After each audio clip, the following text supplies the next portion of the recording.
Hello, my friends. If you are live, I welcome you again. If you are watching the replay, I welcome you as well. I have to remember today that the camera is up there and not at my computer, but at my computer is where I can see any chats, so which we would love to have for you today. So I am so happy. This is the third installation of my podcast. And today I have my husband with me, and we will be having a candid conversation about the power of presence, revitalization, and rising in relationship.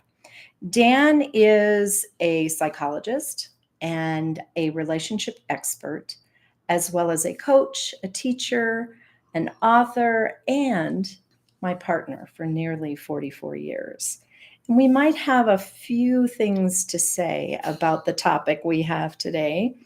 As I briefly said, we will be sharing some candid things in a conversation, and we will have something for you to take away at the end as well.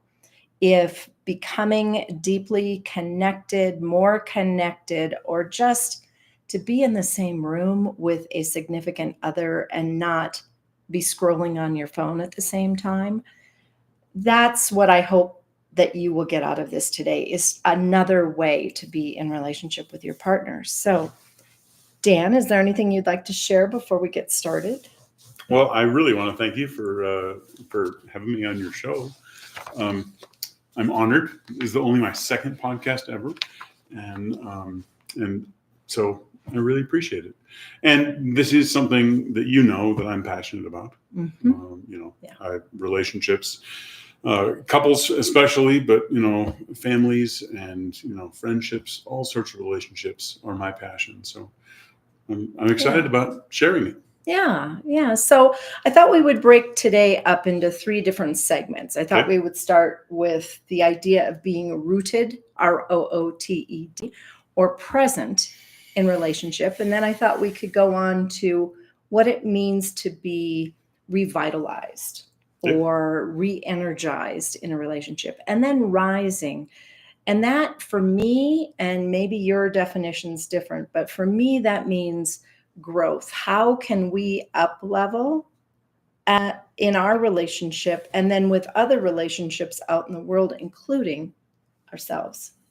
Because I think that's important when you're in a coupled relationship. I think not giving up yourself makes the couple stronger. So we will touch on that a little bit as well. Yeah. So we're going to tackle some questions here. And I did share with Dan the questions ahead of time for each of the different segments. So he has an idea what we're going to talk about, but we haven't talked about our answers. No, we have not. For these questions. So in the idea of rootedness, or the power of presence, to me, if we're not grounded, and I know there are moments in time in our relationship that I'm not grounded, we go haywire. So I thought I would start, Dan, by asking you one of the questions that, when I did some research, there are a series of questions that a lot of couples have asked since 2020. So post being stuck at home. Or with while one another. Being stuck at home. Yeah. Sure. And the first one is, and I think this is a great one to ask Dan, who sees couples in his work as a clinician, and he's a Gottman certified marriage and couple therapist, is how do we stay emotionally connected when life gets busy or stressful? Well, my goodness, that is a big question. It is a big question. It probably has multiple answers, layers right? of answers. Well, so obviously time together is important, and time being present together, like you said, not scrolling on your phone, or me not scrolling on my phone, or me not scrolling on my phone. That's right. Because being present is just that. Being in the here and now, looking at each other, hearing what each other are saying, and that happens much better when people are grounded. Right. So like if I'm worrying about a client I have to see the next day, or, something that's happening with one of our kids, if I'm thinking about that, or just doing the dishes, or, something, and you talk to me, half the time I don't hear what you say. Yeah. Or you'll say it and you'll think I heard it. And then later you'll wonder and be annoyed with me that I didn't remember it. So being grounded and present, that means me feeling my feet on the floor, my butt on the couch, and having my eyes on you and not having any other distractions allows me to be grounded and present and a much better listener and a much better partner. So to answer your question, time together where we're present and connected and not distracted either by our own internal thoughts or by external things. So let's talk about that for just a moment, because one of the things that I sometimes discover about myself is that my thoughts pull me away. Right. And if I am not conscious of that happening, that creates tension with you, because you think I've heard what you said, or that I know. So I think the next most popular question that came up was, how can I be more present with my partner when I'm overwhelmed or distracted or taken out of the situation because of my own thoughts? And I thought I would tackle that one first and then have you. Oh, okay, sure. Because that is a big part of who I was before I became the coach that I am now. And there have been times since then where I found myself going back into those old patterns. Slipping back, regressing. And I've had to establish for myself a routine throughout the day that brings me back to my body. Okay. Sometimes it's just touching, maybe right here on me, to bring myself back. Yeah. Taking a deep breath in and letting it go all the way down to my belly, and then bringing it out, sometimes with a sigh. The other thing that I have found, and the days that I don't do it, I am way more non-present for you. And those are the days that I don't do my morning routine of meditation. And I have a couple of little phrases that pop up either in my email or someplace else. And I've got a person I follow on YouTube that gives a positive "I love you" message every day. And if I don't do those things, I know that by the time you get home from work at anywhere from 5 to 7, I am not present for you. And I see that. So how about for you, and how about in the couples that you see? How would you answer that question? Well, so when you said distracted by your thoughts, taken away by, things you're worried about, or, things that are just occupying your mind. Well, first you have to notice that that's happening. Yeah.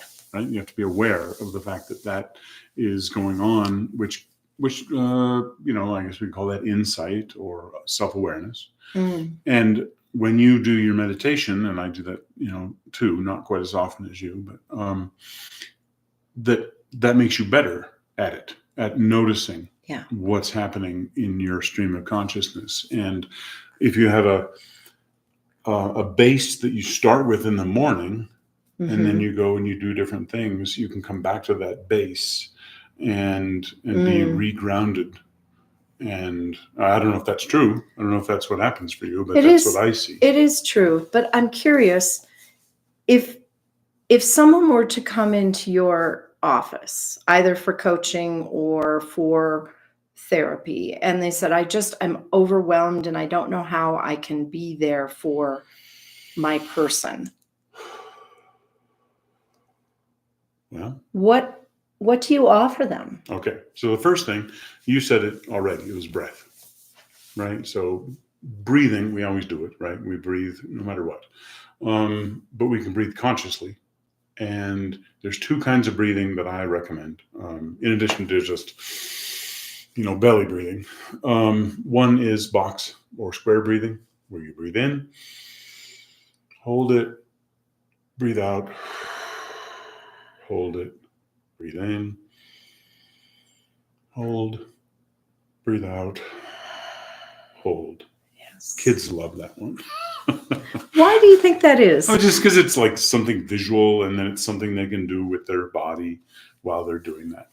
How about adults, though? Well, the adults like it too, but the ratio breathing is another one that I teach, which is 2 in, 4 out, or 4 in, 8 out, whatever the rate. The ratio is 1 to 2.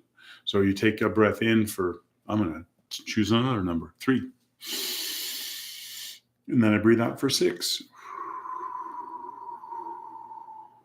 And the reason for that is that when we breathe in, you think of a gasp. It kind of activates us and makes us kind of aroused and startled and maybe scared or ready to either attack or run away. That's the sympathetic nervous system. So the parasympathetic, the rest and digest, that activates when we breathe out.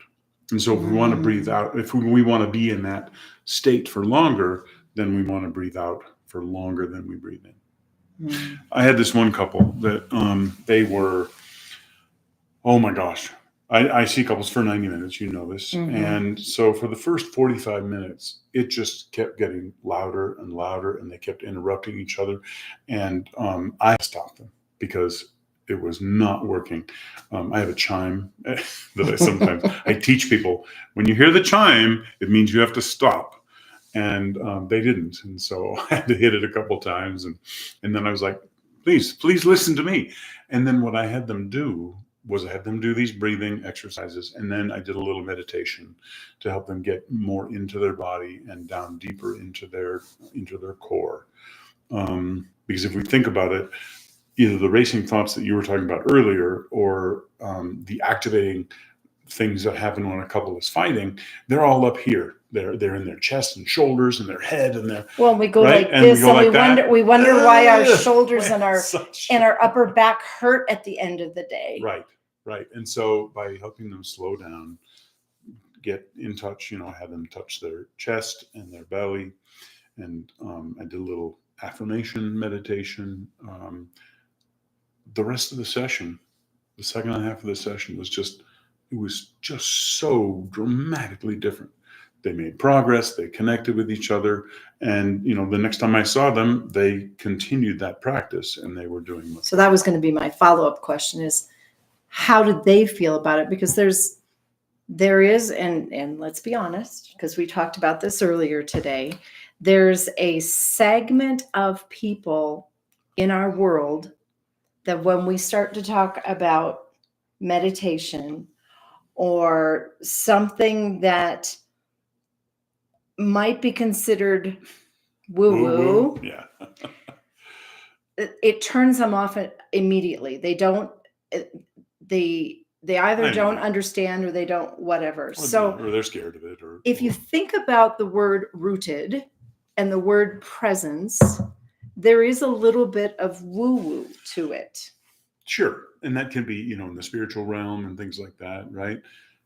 There's a lot of science that backs up grounding and meditation and body work and presence. Dr. Dan Siegel is probably one of the ones that I follow the most about that practice, with integration. And so there's a lot of science. I can name probably 10 different people. I'm not going to, but and so there's science behind it, and that's what I tell the skeptics, right? That it does work, and it helps us be better for ourselves. Yeah. It helps us physically, and it helps us relationally. So we've already shared a practical something that we can do, but I'm I'm curious. Someone comes to you as a coach, or you as a therapist, or me as a coach, and I do a lot of mindfulness work about getting in touch with that presence and part of who we are. Right. And they go, "Oh, how do you break that reluctance to try something that Well, seems, yeah. I'm not sure I could do that because that's not something I do." Right. And what I do, first thing, well, you came to me for help. You came to me to try something different. And because what you told me is what you were doing wasn't working.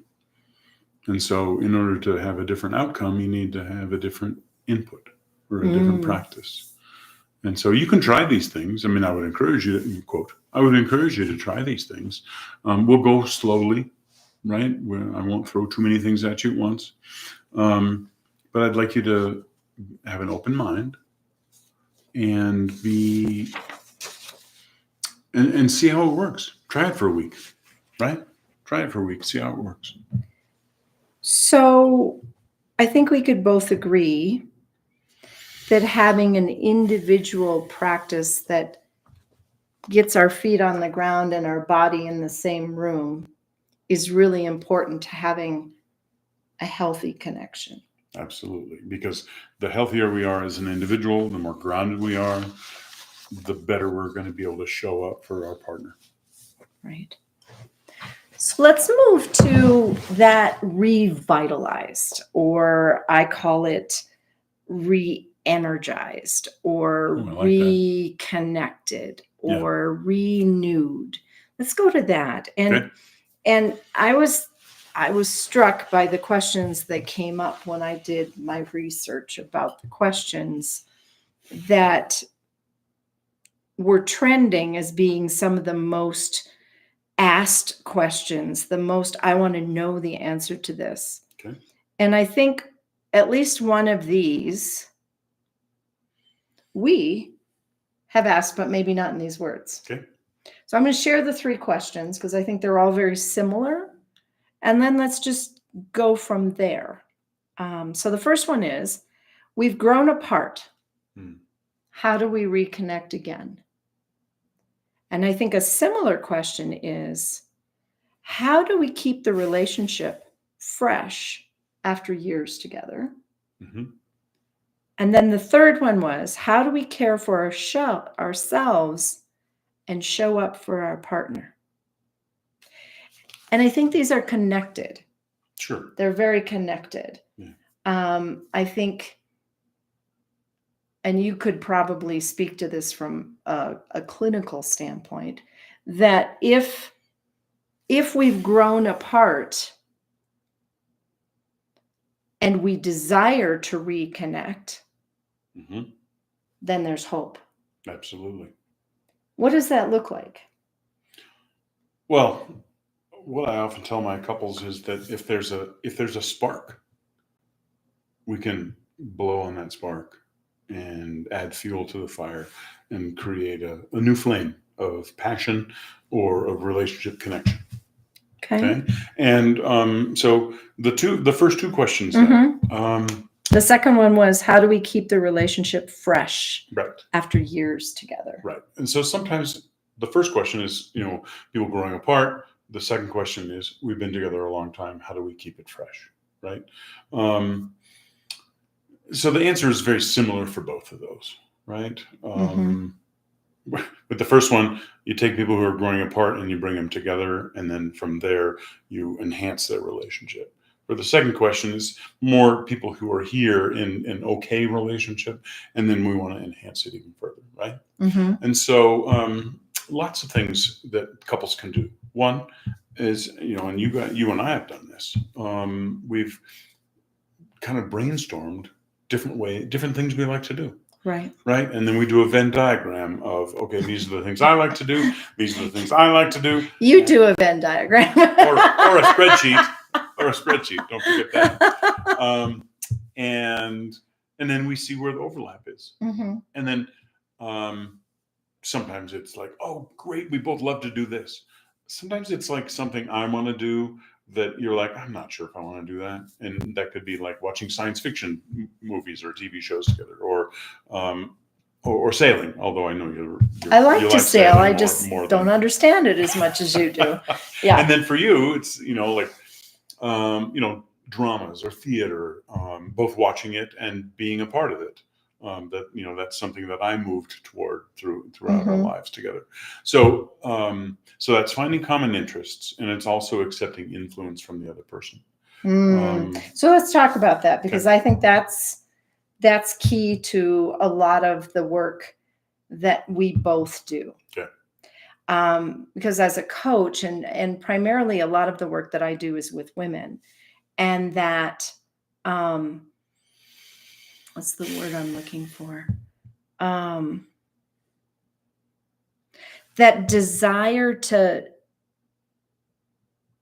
dig in, like to discover. Yes, but at the same time, a desire to push that wall of stubbornness. Oh, like resist somebody's influence. Yes, right? yes. People are often afraid that they're going to lose themselves, right? If they accept somebody's influence, that they're going to lose their place, or they're going to lose some power, right? And that can happen, right? I mean, I have couples where, or I've seen couples where one person seems like they have all the power, or everybody in the family is doing things that they want to do, and it's not very balanced. And so, that's something for the couple to talk about is, does this feel balanced? Is there acceptance and flow going back and forth? And it's not on a daily basis, right? No. I mean, you and I have had these seasons, right? These periods of time where we'll do things that I want to do for, a year or two. And then, like go to graduate school, right? Mm-hmm. We went to Illinois for 4 years for graduate school. That was all about me and what I was doing. I mean, for us as a couple, as a family, but, that was my career start. And then, we've done some things, for you. You wanted to stay home with the kids, at the beginning. We accommodated that. And more recently, when your soul was being sucked dry by the corporate world, the corporate industry, world, yes. I was able to flex and support you in that.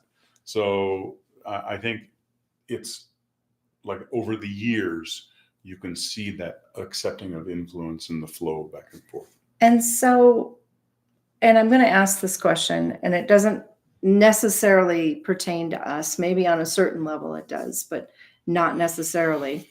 What if there is someone out there listening that feels like whenever they try to influence to get something that they need or want, the other doesn't register that it's that important, either because of, and I'm going to use the T word, either because of something that's happened before and there's a trauma around it, or they're really not, going back to the first thing we talked about, they're really not present in the relationship to understand that. Is there a way to softly build a practice around influence? Absolutely. So first thing, the person who is wanting to have their need met, well, they need to know what it is, right? They need to be able to articulate it to themselves, to a therapist or a coach, or a friend, so that they can practice. I have this feeling, or I have this need, this value that is being unmet. And so I have this need or a request that I'm going to make of my partner to help me feel better as a Mhm. human being, or to achieve my potential, or whatever it is. And then practicing that. And then if the partner doesn't seem to get it, then the person speaking needs to double down, right? And say, honey, I really, and if the person is distracted, ask them to put their phone down, ask them to turn the TV off, ask them to say, my eyes are right here. I'd love for you to be looking at my eyes when I say this to you, that I really need this thing, this activity, this partnership. I need something, because that will help me have a better life and make me feel closer to you, or make us feel like we're better partners. Well, and I know that early on in our relationship, and this was pre-kids, we would go to a neutral location Yes. where we did not have the same distractions. And also the same power It differentials. was completely neutral. Neither one of us was in charge of that space. Yeah. And it required us to pay closer attention to what our conversation was. Right. And it also, it created the nest, the box, the arena, whatever, for that conversation. And it also made it very intentional. We are going to go to the coffee shop or go to the park to have this conversation. Right. And so that's another thing that I would talk about is intention. Yeah. Right. So let's talk about, so that's in the relationship. I think there's a part of this whole revitalization and renewal and reconnection and re-energizing that involves us as individuals. Sure. And sort of the idea of self-renewal being a gift for the relationship. Sure, as opposed to a selfish thing. Correct. Yeah. Okay. Yeah. And so we've allowed each other to do that. And there have been times where it's felt selfish, maybe something you wanted to do felt selfish to me. Right. And I expressed that, and that created a challenge and some tension. And we've witnessed other people that's happened for as well. Sure. So what would be a safe way to maybe explore self-renewal things for each member of the relationship that might enhance the relationship? Okay. Good question. I would say it starts with an intention or a value. Okay. So, in our relationship, our intention is to be the best people that we can be, right? And to support the other person to be their best self. Right. And so by doing that, we have this mutual 3-part goal. You're going to be your best self. I'm going to be my best self. And together we're going to be our best selves. Okay. Because from within that healthy attachment that couples have with each other, if they do, from that healthy attachment, they get to grow into their best version of themselves. Okay. Kids do it, if the parents create a nest, then the kids can grow up in the nest and fly out of the nest. Right. But the nest is also there for the members of the couple. And so, so having that as an intention is the first thing that I think is so important. Second is allowing or agreeing that some individual time is important, whether it's alone time, time with friends, time doing some activity. Those are important. And again, having the agreement or the understanding that those are important. And the reason they're important is twofold. One, it helps each person be more of themselves, right? The second thing is it brings energy back into the couple. right? I get to talk with you about my motorcycle ride, right? Or you get or your experience at the Philharmonic, or whatever Right. it is, right? Right. Yeah. Yeah. Yeah. So what about the person or the people in a relationship that fear that as something that will disintegrate the relationship? Well, they need to talk about what they need.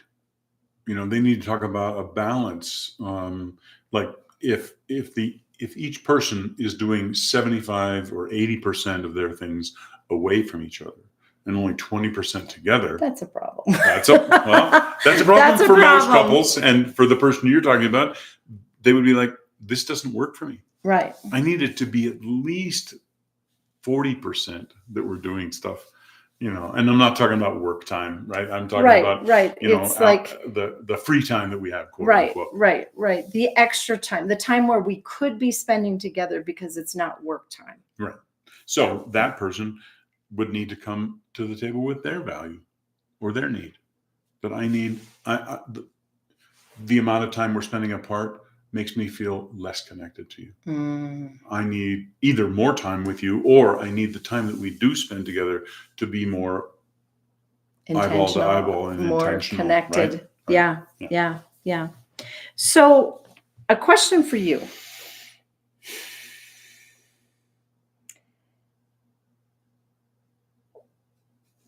Talk about a routine or a ritual or something that re-energized you. Me personally, or me with you? You personally. Oh, okay. And there's a second part to All that. right. Let me do the first one. Okay. So if I'm drained, I will go outside. Okay. Going outside and being in nature, even if it's just in our backyard, or walking out of my office building to the back area where there's some trees and a picnic table. I will go out there and sit at the picnic table and watch the birds, or sit in the sun and feel the sun on me. So being in nature and also moving. So whether it's riding a bike, or taking a walk, or doing my 7-minute workout, those things will revitalize me. Okay. Second part of the question. Second part of the question is, how does that help us as a couple? Well, if I don't revitalize myself, I'm an asshole. Yes. And we know what happens when you don't revitalize yourself. You become something else. Yes, it rhymes with which. Yes, absolutely. So I thought I would share something I do. Great. Because we actually haven't had that conversation. Correct. In a really long time. I know you do your meditation. I do my meditation, but I think there's other things that I'm not doing that need to be reintroduced. Okay. And, I always go, well, that costs money. And God bless my mother, who has since passed away, but that is my mother. Whenever I hear myself say that, that is my mother saying that. Yes. But things like going to the gym first thing in the morning and doing those weights, I miss that. And that actually energized me. Yeah, we got to figure out a way to get back. We have to figure out a way to do that and get back to that. So when you work out in the morning like that, you're revitalizing, how does that help us? Because I'm healthier. You can do more. I can do more. I can go off and do something and maybe be a little less anxious and intimidated by sailing or hiking or whatever. Sure. So I think that is an important thing. I think it also just makes you feel better about yourself. It does. Right. And there's, the person I work out with, I really can relate to. Yeah. So let's move on to the third area. Okay. So we've rising, right? Growth together. is how I'm calling it. Growing together. Grow together. So a couple of the questions that I found in my research were, Notice they're very similar. They're very similar to the second one. We've grown apart. How do we connect?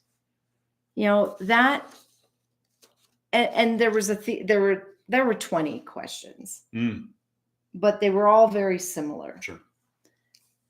So let's talk about rising. Let's talk about up-leveling. Let's talk about growth in relationship. Okay. And I think we should spend some time about us in this part rather than talking about out there. And we can be role models for, whomever comes across this. But let's discuss how we've evolved individually and as a couple, and what has helped us grow together. So I asked you that last one first, so I'll go first. Okay. So how have I evolved as a person?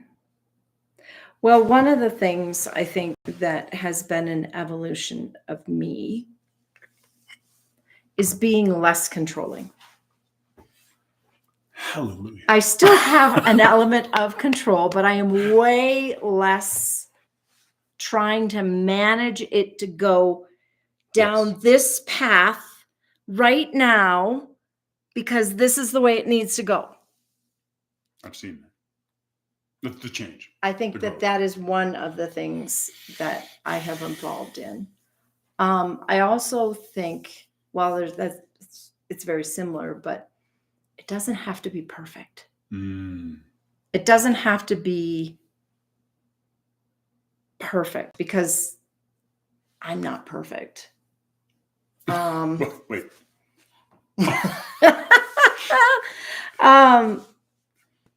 So that's some of what I feel I've evolved, and how that's helped, I think, in our relationship is that we have grown adult children, and some of them have come back into the house, and that's okay because we're all individuals, and we as a couple believe that our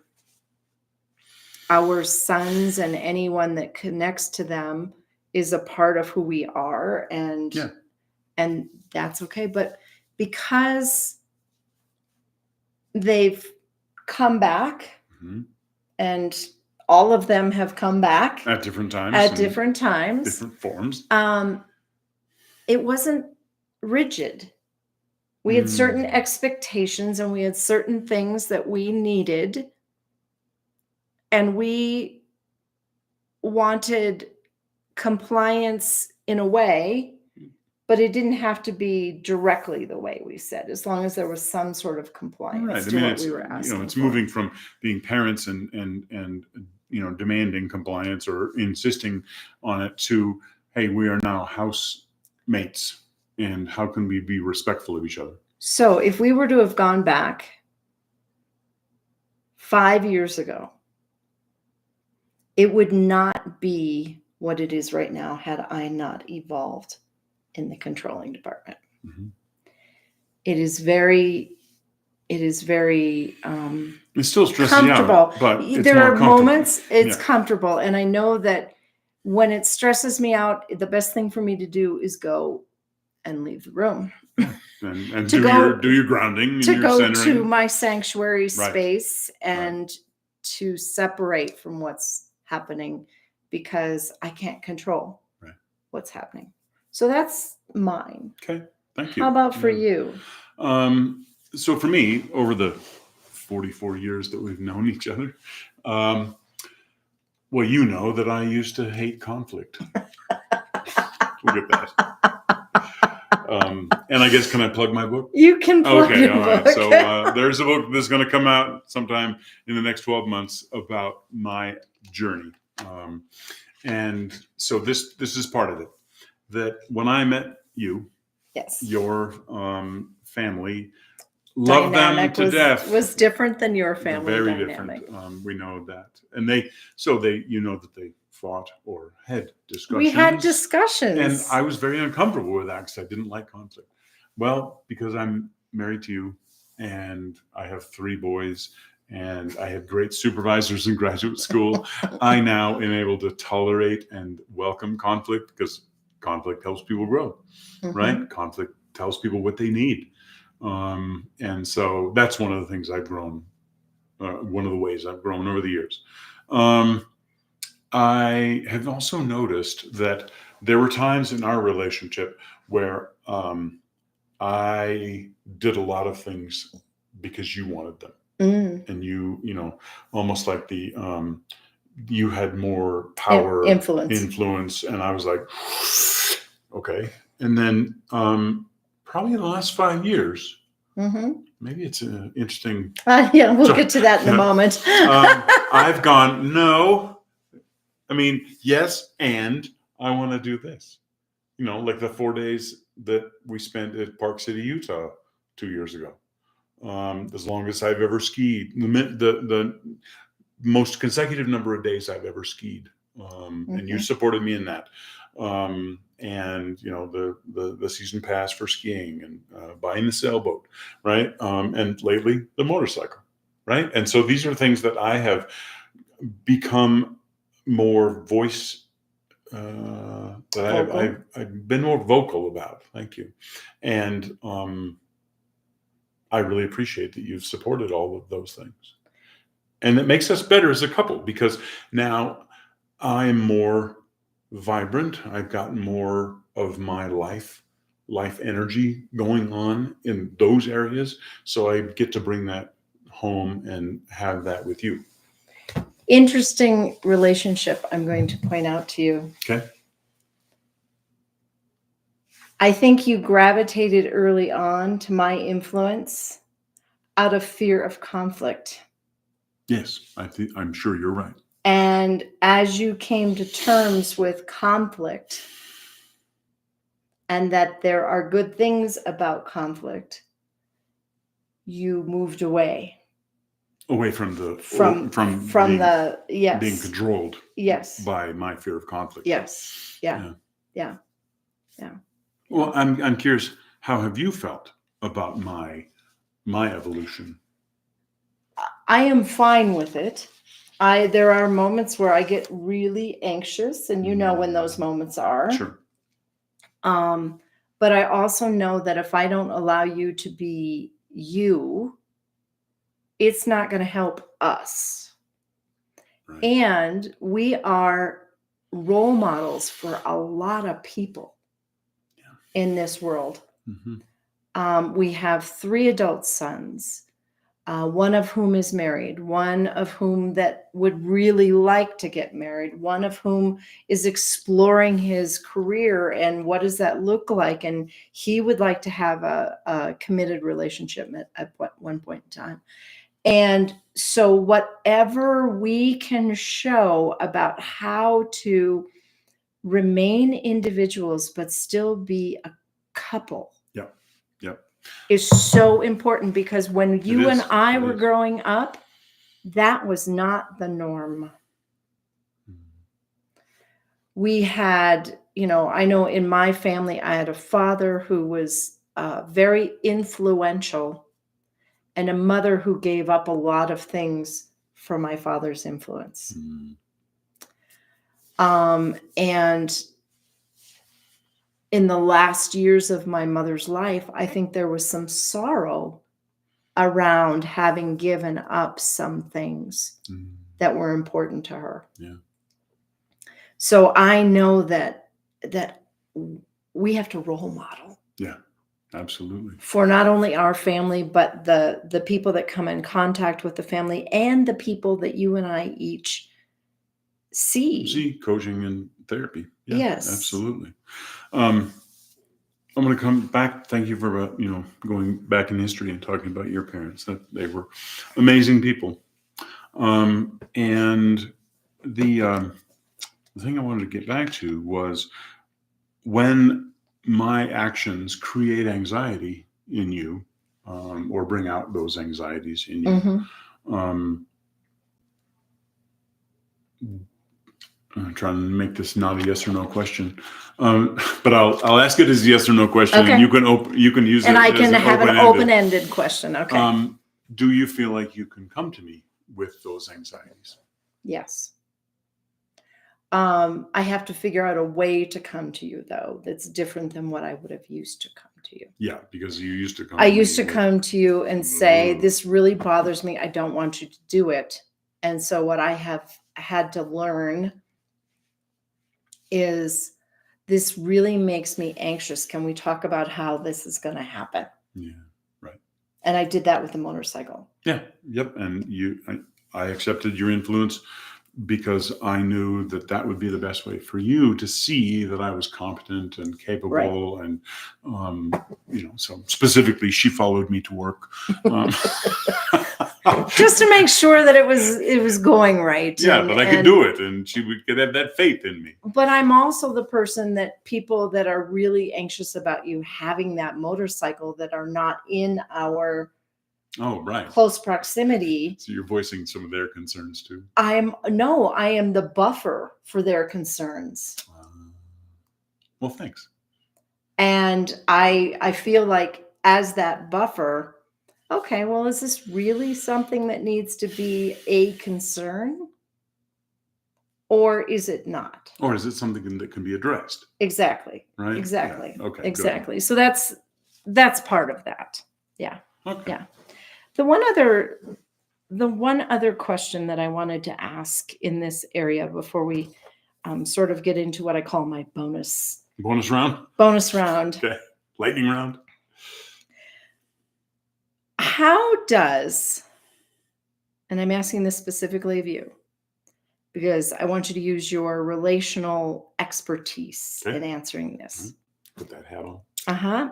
How does being rooted and re-energized or revitalized set the stage for expansion and growth? Okay. Well, let's look at expansion and growth without being rooted. Okay. And, see what that looks like. Because I can see that, people who aren't grounded or rooted and maybe haven't done the work to revitalize their relationship, they're going to more than likely be impulsive and just say, oh, let's try this.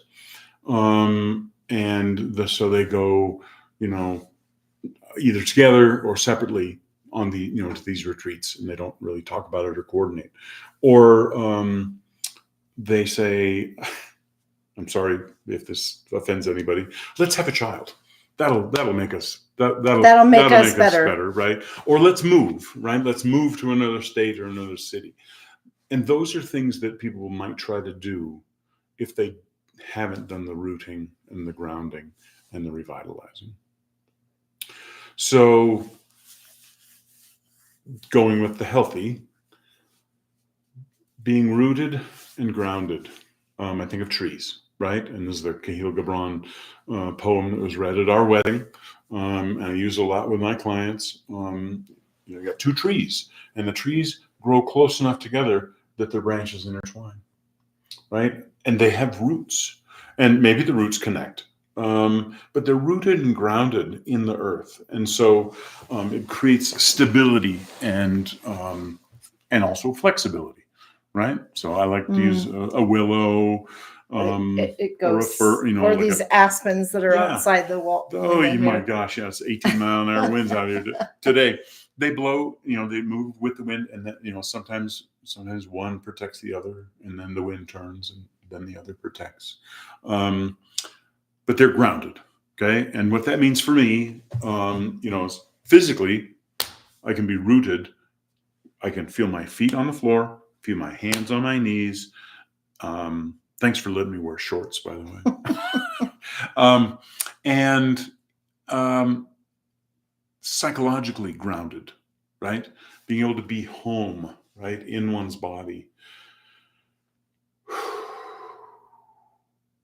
If you think about the ocean, the top of the ocean is all really, lots of white caps and things like that. If there's wind, you go down a little bit.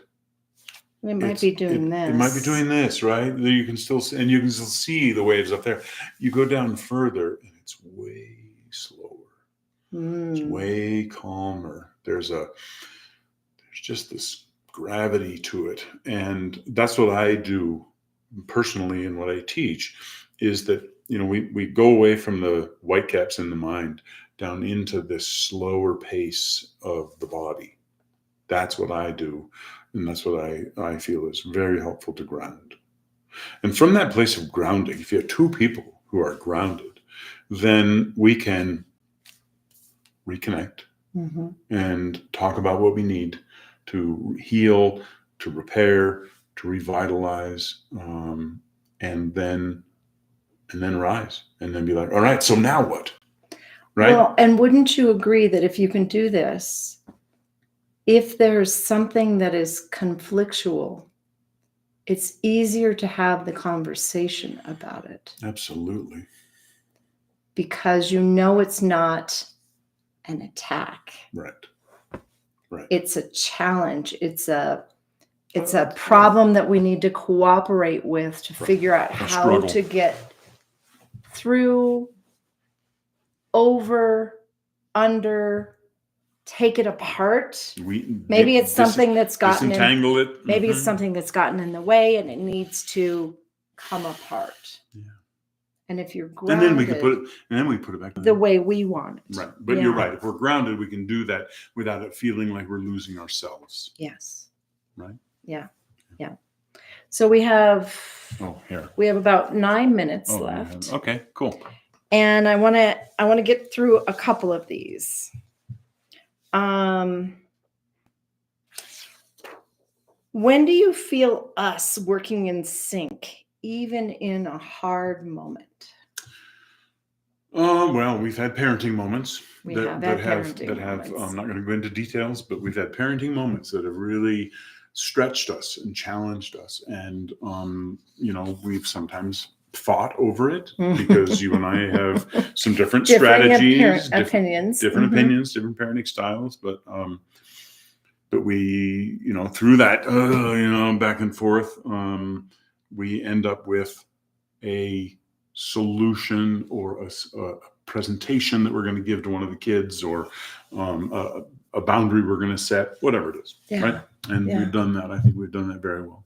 What about in our relationship? Well, other than with the kids. Well, there have been times when you and I have felt distant from each other. Yeah. One of us has felt distant from the other, or vice versa. And, sometimes that feels like a crisis. And what you and I have done is we've usually gone away. Yeah. To go, overnight somewhere, or maybe even it's lovely to spend a week away. And some of that time is to talk about what it means to be us, right? Reconnecting to our core identity as a couple. And as individuals. And then as individuals, right? Well, and that goes back to that finding a neutral space. Yeah. Yeah.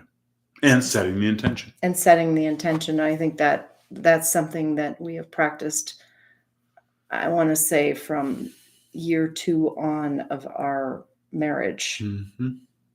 And, being married for 41 years plus, and year 2, realizing that this was something that we had to do. Oh, to be intentional and go somewhere to have the conversation. And it started with graduate school. Oh, yeah. Right. This was a time where my influence was good. I said, I don't think we should go to graduate school here where our families were. We need to go someplace else so we can figure out who we are. Oh, yeah. And it was great. It was, a great 4 years away that helped us weave our relationship together, figure out who we were, separate from our 2 families. So we would come and visit, obviously. But right. We came and visit, and we eventually ended up moving back. Yeah. But it was as us. Right. Not as an extension of either of our families. Yeah. One more question. how does rising together look like right now? What does it look like Yeah. right now? What does it look like right now? Well, for the last 4 years, you and I have both been on a journey of self-improvement, It's a multi-fold journey. We've both written books. The presence work. We've both done some training around presence and what that looks like. Right. And so we've been doing that. And some of it has been together and some of it's been on our own. More on our own, I think, than together. And so just this week, we're talking about creating this school. Something together that involves what we've been doing separate. Right. To bring the presence work and the grounding and then the relationship stuff, right? Yeah. Because we have the experience with it personally, we've got the experience with it professionally. You've got all those certifications for coaching and teaching the presence work, and I've got the relationship stuff. So anyway, that's what it looks like lately. Yeah. I think the other thing it looks like is kind of like where we're going to live. And as we're in our 60s, what's next for us? What's next? We both know that we will always do something. Mm-hmm. It could be this coaching. It could be, staying a clinical therapist, but maybe not as many hours as a clinical therapist as we're doing. Maybe it's writing more books. Maybe it's doing something. But we're at that stage where it's now, we did our early marriage and then we had a family and now our family is growing. And now what's next? Yeah. To be continued. Exactly. It's time for us to start to wrap up. And for those of you that are watching the replay, some of the key takeaways that I think, and fill in the details, is for a couple, whether it's us or someone else, having a sense of self and rootedness and being home is important to having an us. I would say vital. Okay. Not just important. And then having a sense of re-energizing, renewal, revitalization of, again, ourselves to spark the flame of the us. Yep. And also, and then doing things, finding things to do together, learning the new things about each other, because we're not static individuals. Right. And then the third, area that we talked about was the rising and the growing together. Right. And that all of this, if we use your tree analogy, we have to have that foundation in order to pump the sap up the tree in order for the leaves to come out. Yeah. But the one thing we didn't get to, but you will see this in the takeaway that we have for you, is that there are seasons to this. Yes. And that all of those leaves will at some point in time fall off of that tree and seeds will be planted. Mm-hmm. New trees will grow, but then that same tree will come back to life again. Mm-hmm. And I think that's the case for us as individuals. I think that's the case for couples. I think that's the case for families. Yeah, absolutely. And knowing that the cycle of life is really about being aware of what's happening. Yeah, and I think it goes way back to the first thing. If we're grounded and present, then we can be aware. And then we can be intentional about fostering this relationship and becoming the best people we can be, the best family that we can be. Yes. And hopefully the best community. Yes. So, thanks for having me. Absolutely. On your podcast. I love it. Absolutely. So Things to look forward to. I have not finalized what I'm doing next week. It will probably be something around relationships, but I'm not quite sure what that will look like yet. We do have in the show description, there's a link for our 5-minute guide to connection. It gives you each different segments we talked about today and a couple of different things that you can do in that, as well as a reflection question. And Dan already hinted at it, but we are preparing to collaborate and do more of this kind of work to help people create extraordinary relationships. And yes, we're going to put our name on it. That's right. And it's on that flyer. It's the Thompson Institute for Extraordinary Relationships. There will be science meeting the soul and evidence-based techniques for heart-centered growth for couples. Thank you so much for being here today. And if you ever need anything, all of my contact information is in the podcast links, and I can get in touch with him if you want to talk with him more. So she knows where I live. Thank you so much for being here, whether it's on the replay or live, and I will see you all next week. Thank you so much. Bye.